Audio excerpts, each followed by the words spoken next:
Copying the Multikoo Slide 433 with any fixed code remote control procedure, valid for any 433 MHz fixed code remote control.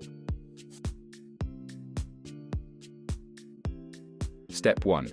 Reset the Multikoo Slide 433 remote control.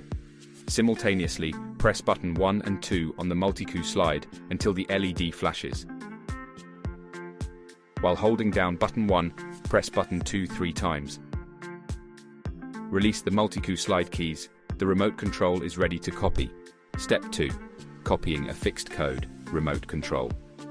Place the two remote controls side by side with the original on the left and the Multikoo Slide on the right. In some cases, depending on the model of the original remote control, it may be advisable to place the two remote controls head to head or back to back.